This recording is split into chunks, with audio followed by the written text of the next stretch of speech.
pinapanood kasi ako na pag tinusok yung lemon dito, tapos ipipigyan mo rito. Dito, totoo daw lalabas. Tingnan natin mamaya. So, ito kasi, as you can see, meron na kasing ano yan, honey. Pure honey. Pure honey kasi yung anak namin, inuubo eh. Nilalagnat at inuubo. So, yung nag-trigger sa kanya yung ubo. Kaya nilagnat. So, ito, gumawa kami ng ano ito, honey with lemon. Medyo maligam ng konti. So, ngayon, tutusukin daw natin to dito na minapanood ako eh. Kung totoo ba na ipipigyan mo lang ng ganun tong lemon, okay? Pakita mo dito. Ayan o. Siya, tutusukin. Tapos madaling ma-squeeze ang juice. Oo, tutusukin natin dito. Ayan o. Kaya itong tinidor. Sigagalan lang daw.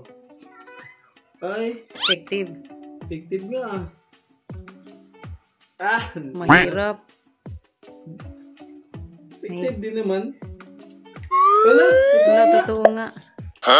Kaysa yung hahatiin mo siya. Kasi hahatiin mo siya guys, totoo. Prone siya sa dirt, tapos ano, kaya siguro parang may tutoy-tutoy, may didi-didi ang honey. Kaya ano. So, totoo nga siya guys, totoo. Sige, squeeze mo pa kasi sayang. Busin to? Yun pala. Yun pala yung purpose niyan. Kaya pala may ganun. Parang yun yung outlet. Gawa kami ng home remedy. Lagdagan pa siguro natin yan ng honey pa. So, home remedy lang kami para maagapan tong ubo niya. Kasi hindi siya nakatulog kanina. Sige, kakaubo. Kaya, good thing may honey kami dito. Tapos, maligam-gam na tubig. Kunting honey mo lang. Yan o. Sayang, ubusin ko ba to? Ubusin mo yan. Sayang kasi hindi na yung magagamit. Lakas ko to. Galing o. Hindi naman yan pure lemon eh. May tubig naman eh. Madali nga lang. Ganun lang pala guys. Kaysa yung kaysa yung hinahati tapos tsaka i-squeeze. Ano ka pa kasi tatanggalin mo pa yung mga buto-buto. Galing. Totoo, naniwala na ako. Life hacks. Naniwala na. Sa TikTok yun, napanood ko. Totoo talaga, grabe. So, dagdagan ng kunting honey. Kunin mo yung honey. So, dagdagan natin itong pure honey nito. Pure honey. O, paano malalaman kapag pure honey yung mabibili natin sa grocery? Pag pure honey yung binili mo, dapat hindi siya humihiwalay sa... Ayan, pag ganyan, buo pa rin dapat. Pag binagsak mo, ayan kita nyo na hindi may hiwalay. Dagdagan na ng konti. Tapos ito, pag, for example, ganito, dapat hindi siya hiwalay, siya nakakapit pa rin siya. Ayan diba? Hindi siya nag-ano kaagad. Ganun yan eh. Punong-puno na. Yan, mag-ano ka na konti sa'yo. Bawasan muna natin. Sa anak ko to eh.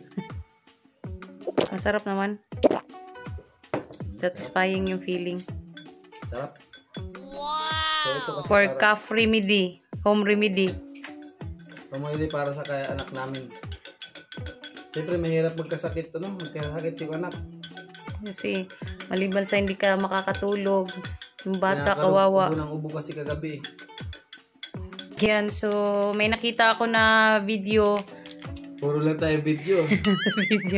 Huwag nyo kami i-bash, itatry lang namin total, din naman to. Wala naman daw tong allergic reaction. Organic naman. So, hinaluan lang namin ng konting turmeric powder yung juice na ginawa namin, lemon, tapos lukewarm na tubig, tapos may honey.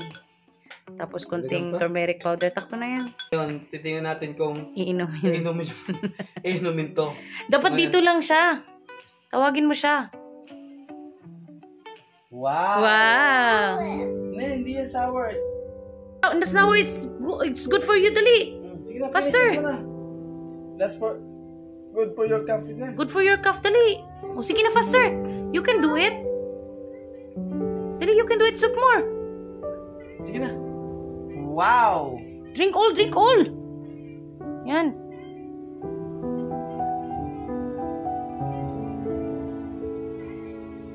Wow, very strong ate ha.